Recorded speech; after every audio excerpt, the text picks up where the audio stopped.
بسم الله الرحمن الرحيم وصلى الله وسلم وبارك على سيدنا محمد وعلى آله وأصحابه وإخوانه وحزبه ومن سار على سيره إلى يوم الدين. اللهم اجعل جمعنا هذا جمعا مباركا مرحوما واجعل تفرقنا من بعده سالما معصوما ولا تجعل فينا ولا منا ولا معنا شقيا ولا محروما. اللهم أخرجنا من ظلمات الوهم وأكرمنا بنور الفهم وحسن أخلاقنا بالحلم واجعلنا هداة مهديين غير ضالين ولا مضلين. On continue, Inch'Allah Ta'ala, aujourd'hui notre discussion autour de l'Isra et le Mi'raj, ce voyage nocturne, ce grand miracle du prophète sallallahu alayhi wa sallam, que nous avions commencé la semaine dernière en abordant la première partie, la première étape du voyage. Celle où le Nabi sallallahu alayhi wa sallam est parti de Mecca à Al-Aqsa. Et la semaine dernière, on avait fait ressortir trois événements, trois choses essentielles qui se sont déroulées lorsque le Nabi sallallahu alayhi wa sallam il est arrivé à Al-Quds. D'abord, cette histoire d'avoir attaché sa monture, le buraq, avec toute la discussion que nous avions développée la semaine dernière, autour du devoir que nous avons d'accomplir le maximum d'efforts et le maximum de ce qui nous est possible de faire, sans nous soucier de est-ce que ça va marcher et quelle est l'issue que ça va avoir. Ce n'est pas notre souci. Notre souci, c'est d'accomplir les causes. Et si le Nabi sallallahu alayhi wa sallam a accompli les causes dans un contexte de miracle, que dire nous dans la vie de tous les jours qui ne sommes pas sûrs d'avoir des choses miraculeuses en quelque sorte. Deuxième chose que nous avions fait ressortir, c'est le fait que le Nabi sallallahu alayhi wa sallam a présidé la prière une fois sur place. Ce n'est pas ça qui est exceptionnel en soi. Ce qui est exceptionnel, c'est que ce fut une prière en groupe. Le Nabi sallallahu alayhi wa sallam en imam et tous les prophètes alayhi wa sallam en ma'moumin. Ils ont prié derrière le Nabi sallallahu alayhi wa sallam. C'est ça qui est le plus exceptionnel. C'est que lui, il a fait l'imam de tous les prophètes alayhi wa sallam ajma'in. Troisième chose, c'est le choix qui a été donné au prophète alayhi wa sallam. Lorsque Sidna Jibril alayhi salam il lui a ramené deux récipients, l'un contenant du lait, l'autre contenant du vin, on lui demande de choisir. Le Nabi sallallahu alayhi wa sallam il a choisi le lait. Et qu'est-ce que Sidna Jibril alayhi salam il lui répond? Tu as fait le choix de le fitra. L'innéité, cette espèce d'état originel selon lequel Allah subhanahu wa ta'ala il a créé tous les êtres humains. Tous les êtres humains, quelle que soit la vie qu'ils mèneront par la suite, quel que soit le devenir de leur vie, tous les êtres humains viennent au monde selon un même et unique état originel. Pharaon ou pas, homme, femme ou pas, grand, tu vas vivre longtemps, tu vas pas vivre longtemps, tu es blanc, tu es noir, tu vas être un savant, tu vas être riche, tu vas être pauvre, tu vas être un ignorant, peu importe. Tous les êtres humains sont venus au monde selon un état originel qui est unique, partagé par tous. Alors ici le Nabi sallallahu alayhi wa sallam, lorsqu'il fait le choix de le fitra, donc le choix de ce qui correspond à l'humanité tout entière, il y a déjà cette première symbolique là. Ton message n'est pas un message restreint, n'est pas un message destiné à une partie des humains au détriment d'une autre partie. Ton message n'est pas limité géographiquement, ton message n'est pas limité temporellement. Ton message est agéographique et atemporel. Rien que par ce choix de le fitra là, on ressent cette valeur là. D'ailleurs, ça rejoint le fait que le Nabi sallallahu alayhi wa sallam il est prié un peu avec tous les prophètes, parce que les autres prophètes, ils ne sont pas arabes. Il y a des prophètes d'un peu partout. Pourtant, ils ont été unis sur une même chose. Tout de suite après, le Nabi sallallahu alayhi wa sallam il fait le choix du lait, donc de le fitra. C'est pour bien marquer, nous faire remarquer et nous faire relever cet aspect universel de l'islam, cet aspect universel du message du prophète sallallahu alayhi wa sallam et surtout cet aspect qui est malheureusement très méconnu de nos jours.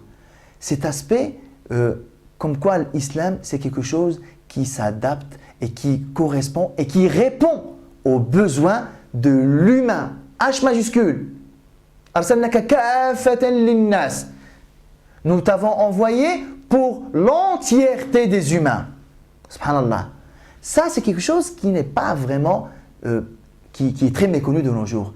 L'islam, c'est C'est une partie des gens, voilà, ça leur correspond, ils ont fait ce choix-là. D'autres personnes, ils ne sont même pas concernés par ce message.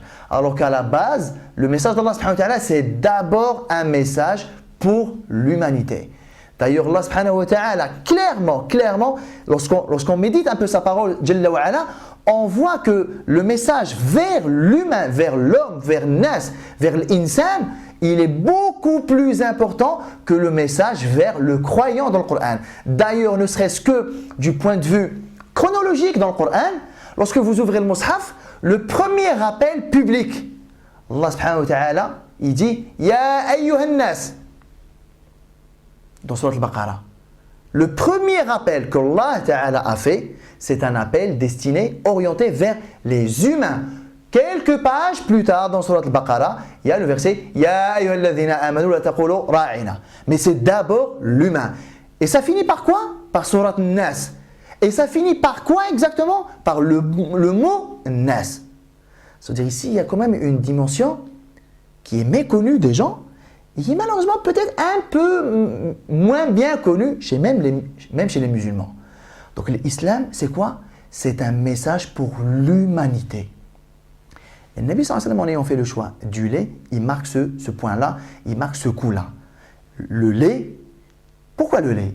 Et pourquoi le vin? Si on devait dire des synonymes du lait et du vin, c'est vrai que concrètement, c'est du lait et du vin qui ont été proposés au prophète sallallahu alayhi wa sallam.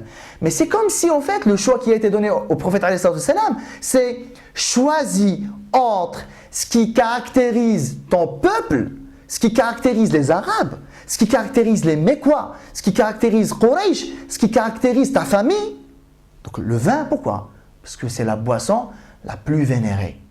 C'est la boisson la plus convoitée. C'est la boisson la plus aimée. Et même toutes choses confondues, le vin fait partie de ce que les Arabes aimaient le plus. Donc c'est comme si le choix était le suivant. Ô messager d'Allah sallallahu alayhi wa sallam, choisis entre la boisson que ton peuple aime le plus, la boisson dans laquelle ton peuple arrivera le plus facilement à s'identifier, et la boisson dans laquelle les humains tous arriveront facilement à s'identifier, à savoir le lait. Donc ici, le choix, c'est choisis entre ce qui est géographique, ethnique, culturel, ou alors choisis plutôt ce qui est universel et accessible à tous. Parce que le vin n'est pas accessible à tous. D'ailleurs, il y a peut-être même des régions dans le monde qui ne connaissent même pas le vin. Je parle du vin, extrait des vignobles, du raisin. Il y a peut-être des régions dans le monde qui n'ont jamais vu du raisin. Par contre, si le vin n'est peut-être pas connu partout, ou même peut-être qu'il est connu dans certaines régions du monde, mais que peut-être des gens n'aiment pas forcément. Tout le monde n'est pas arabe, tout le monde n'est pas romain, tout le monde n'est pas byzantin. Alors que le lait, il n'y a aucun être humain qui peut dire « j'aime pas ». Peut-être, on le sait et on le voit, quand on grandit, vous avez des gens « ouais, moi le lait, c'est pas trop ça ». Ouais, mais quand tu viens au monde, quand tu viens de naître, est-ce qu'il y a un bébé qui dit « moi le lait, c'est pas trop ça, j'aime pas trop, trouvez-moi autre chose ». Non, le lait fait partie de l'fitra. C'est pas pour rien que c'est ce choix-là qui a été donné au prophète sallallahu alayhi wa sallam. Parce que tous les êtres humains au monde, lorsqu'on vient dans ce bas monde, quelle est la première boisson que nous ingurgitons? C'est le lait. Sauf cas exceptionnels, maladies, etc. Mais généralement, la première chose, la première boisson que nous buvons, c'est le lait. Ensuite viendra l'eau, ensuite viendront des jus, ensuite peut-être viendra le vin, etc. Mais je suis désolé, même vous les Qurayshites, même vous les Mécois, la première chose que vous avez bu, c'est le lait. Alors ce choix-là, il est symboliquement fort. D'autant plus que le lait, donc il rappelle notre arrivée dans ce bas monde, il rappelle la pureté, même la couleur, la blancheur. C'est comme si ça rappelait au fait l'état de pureté, de propreté des choses qui vont peut-être être amenées à se salir et à changer, à devenir sale. Prenez l'image du tissu blanc. Au début, il est blanc, mais avec l'usure, avec l'usage, etc., ça change de couleur. Non, là, on vous parle de l'état originel des choses, l'état de pureté. Alors, la question ici, c'est lorsque Sidna Jibril il a dit au prophète sallallahu alayhi wa sallam, tu as fait le choix de le fitra, c'est pour nous faire remarquer tous ces sens-là d'universalité, etc., etc. Mais la question qui est la plus importante pour nous, alors si l'islam, si Nabi sallallahu alayhi wa sallam, il a fait le choix de le fitra, ça veut dire son message, il est là pour tous les êtres humains. Mais il n'y a pas comme un petit problème ici. Comment ça se fait que l'islam, Nabi sallallahu alayhi wa sallam, ce message-là, il s'adresse à tous les êtres humains, indépendamment des autres considérations qui peuvent être d'ordre social, ethnique, etc. Il n'y a pas un problème. Un même message qui s'adresse à tout le monde, pourtant nous sommes tous différents. Nous sommes tous différents. Les Africains ne sont pas les Asiatiques, les gens du Nord ne sont pas les gens du Sud, les gens de la ville ne sont pas les gens de la campagne, les hommes ne sont pas les femmes, les riches ne sont pas les pauvres. Alors comment ça se fait un seul message arrivera-t-il à correspondre à des gens extrêmement différents? Extrêmement différents dans quoi? Extrêmement différents dans des aspects secondaires de leur vie. Mais honnêtement, nous sommes tous pareils dans les aspects fondamentaux. Quels sont ces aspects fondamentaux? C'est à quoi l'islam y répond. Nabi sallallahu alayhi wa sallam, il nous le dit clairement. Kullu mawloudin yuladu ala al-fitra. Tous les êtres humains, tous les nouveaux-nés viennent au monde selon cet état originel, selon le fitra. فأبواه يهودانه أو ينصرانه أو يمجسانه. Ses parents, enfants, soit ultérieurement, donc par le biais, par le fruit de l'éducation, ils en feront un juif, ils en feront un chrétien, ils en feront un masdéen. Bien sûr, il n'y a pas que les trois là. Par extension, ils en feront ce que vous voulez. Ils en feront un athée, ils en feront ce que vous voulez. Pour faire ressortir quoi finalement?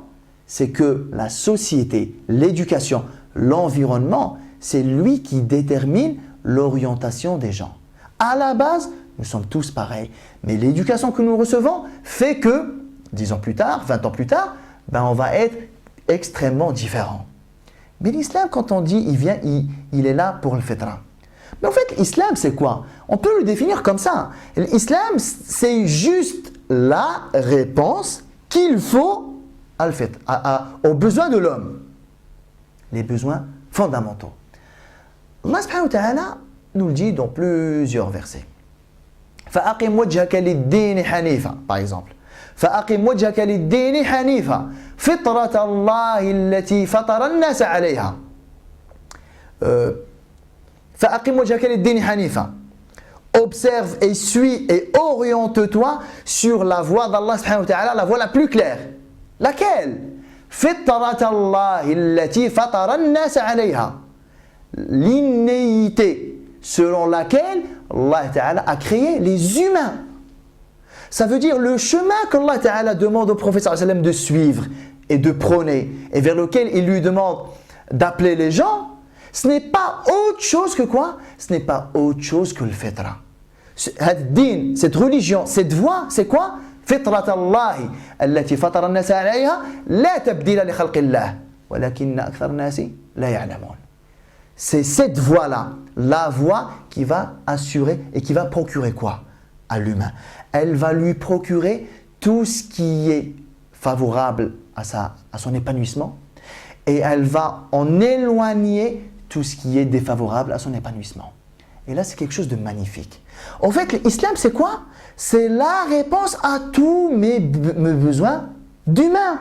Pas mes besoins d'arabes, pas mes besoins d'européens, pas mes besoins d'hommes, pas mes besoins de femmes, mes besoins d'humains. Pourquoi ça, c'est très important à relever? C'est parce que l'humain, dans sa nature, on le voit, on vit en société, on vit dans un monde et on remarque, on voit qu'est-ce qui se passe. C'est que l'être humain est insatisfait de sa vie. Pourquoi?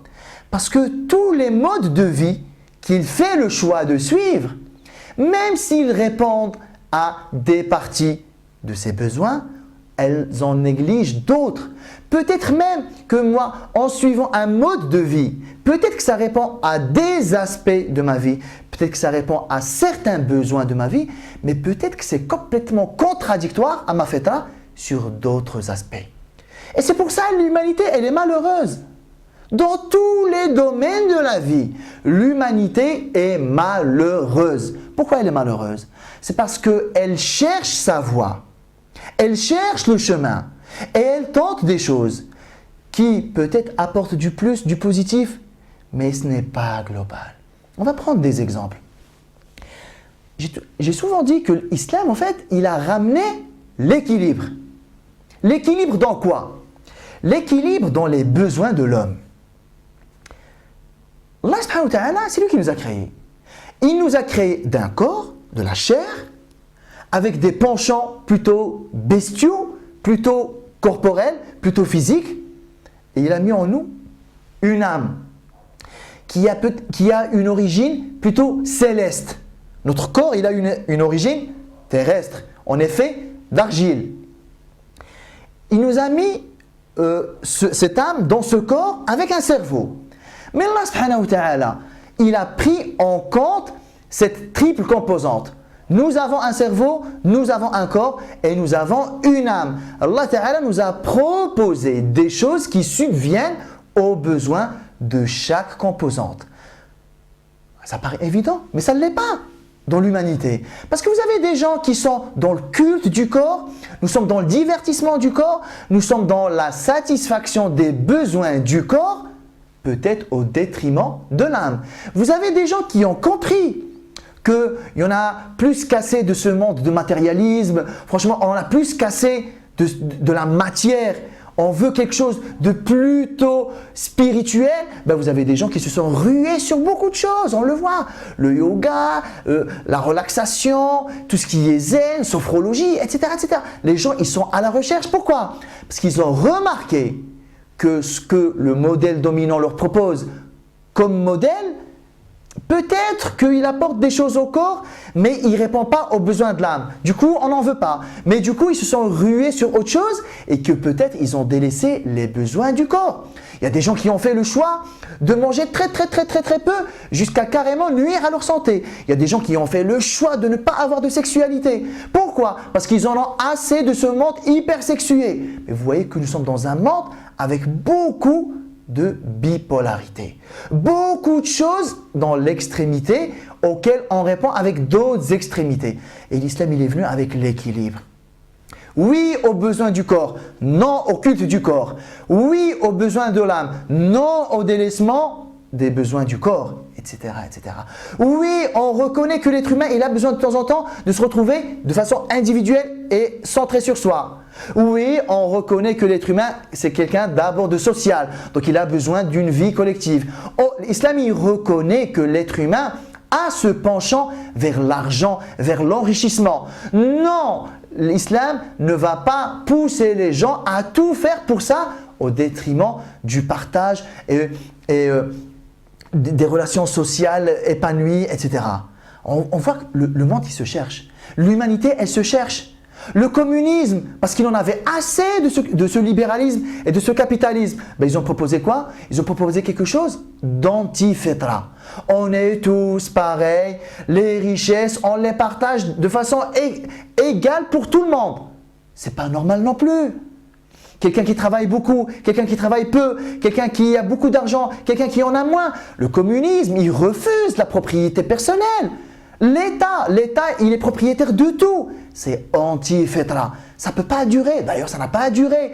Le capitalisme, qui est basé sur le soi, sur l'individu, sur l'enrichissement personnel, peu importe le partage et peu importe les rapports sociaux, c'est anti-fitra aussi.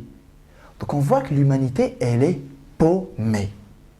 Et c'est parce que il y a quand même quelque chose de fitra chez les individus qui les pousse à trouver autre chose. Prenez un exemple, je pense Inch'Allah Ta'ala qui va nous parler énormément. Prenez juste les choix alimentaires des gens. Pratiquez, tous les ans on découvre des choses.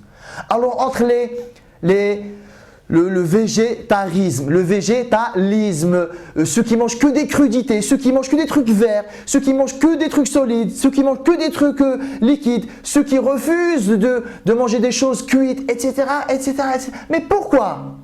Pourquoi les gens ils sont à la recherche de toutes ces choses-là? C'est parce qu'ils admettent et ils reconnaissent que le modèle qui leur est proposé ne correspond pas à leurs besoins personnels. Du coup, il tente des choses. Alors que l'islam, qu'est-ce qu'il vient? L'islam, il propose quelque chose de clair. Alhamdulillah. Le régime alimentaire en islam, il est clair. Et c'est celui qui garantit le meilleur résultat. Pourquoi? C'est parce qu'il correspond à al-fitra. Le fitra de l'être humain, subhanallah, Allah Jalla wa ala, il a créé des espèces animales pour que nous en consommions. Alors dire, moi j'en consomme pas, je suis pas dans le fitra, subhanallah. Mais j'en consomme pas de n'importe quelle manière.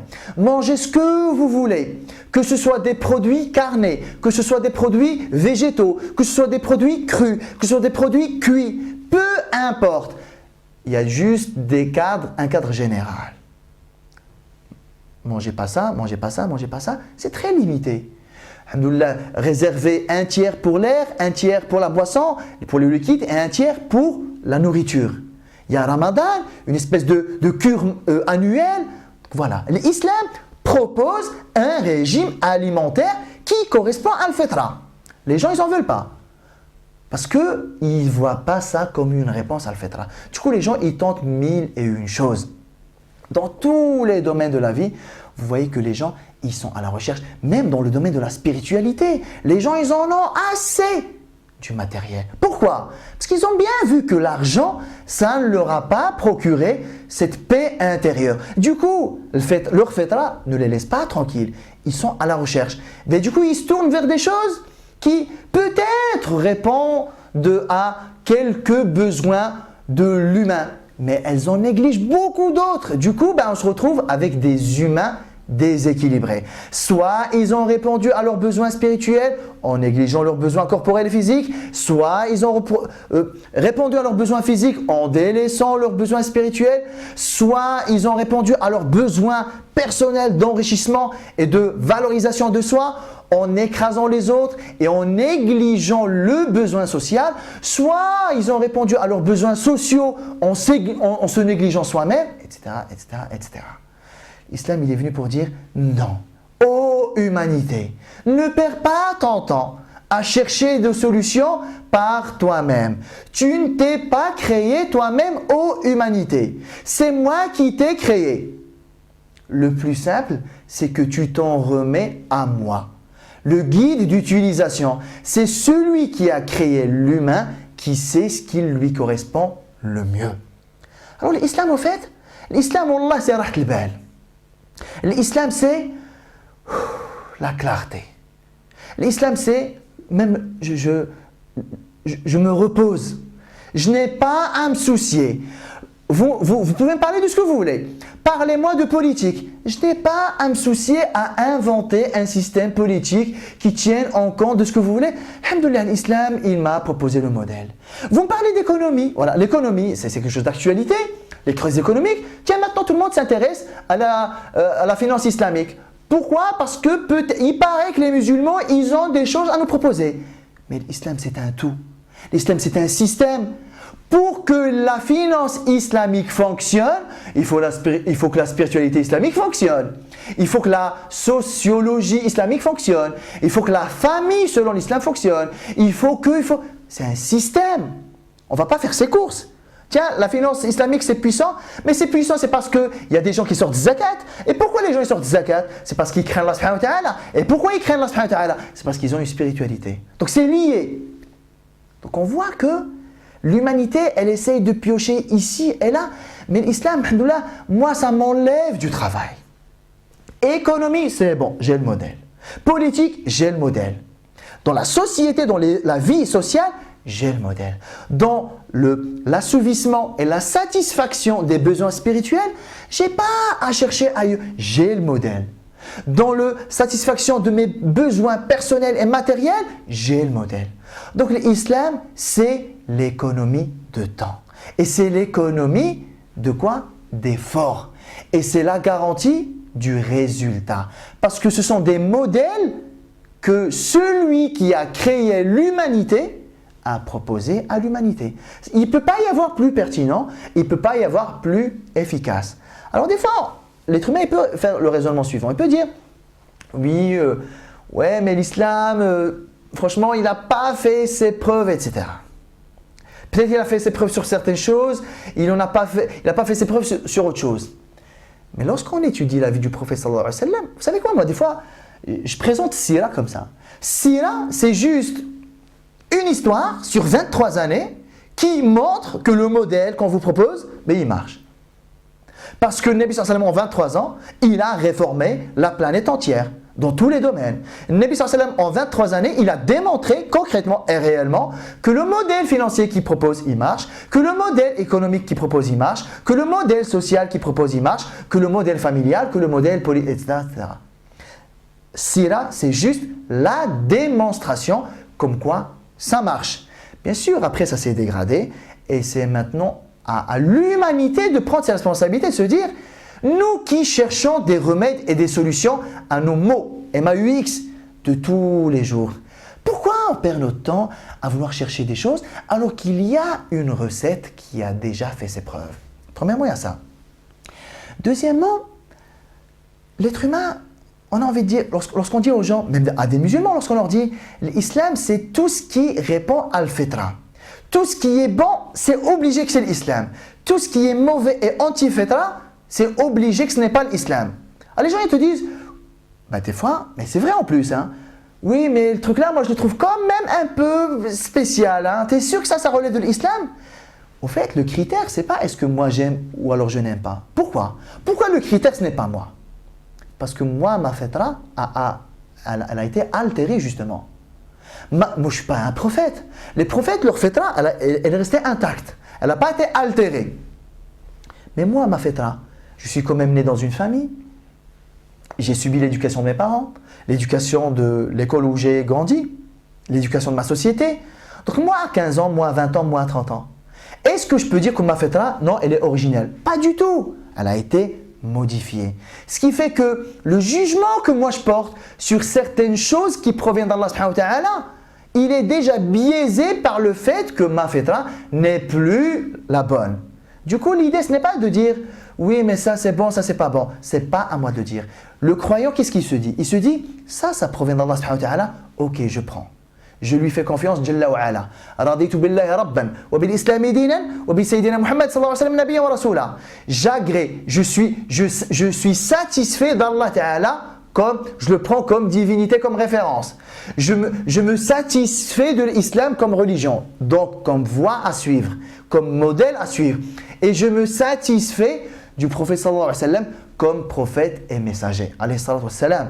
Donc le croyant, il est dans cet état d'esprit-là.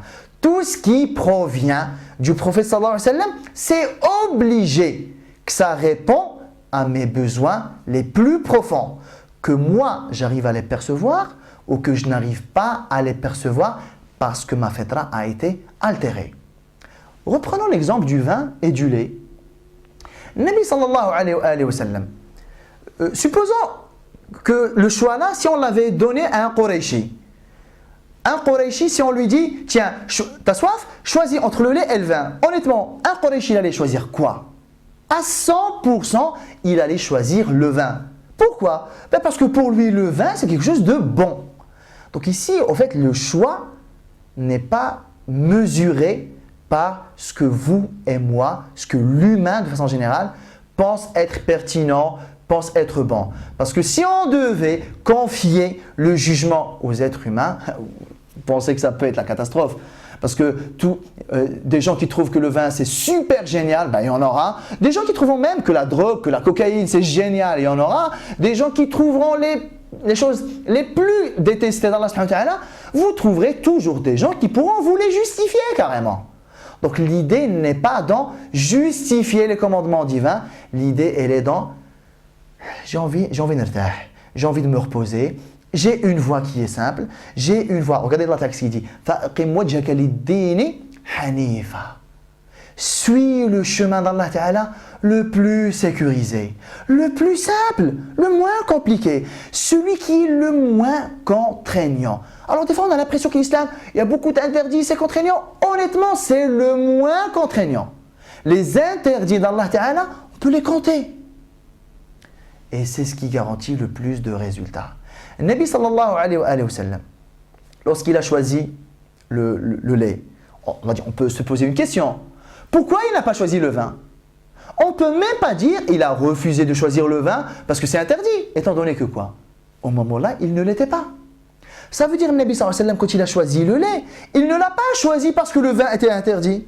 Il a choisi le lait pour nous démontrer au fait que sa fitra à lui, sallallahu alayhi wa sallam, n'a pas été infectée par Quraysh.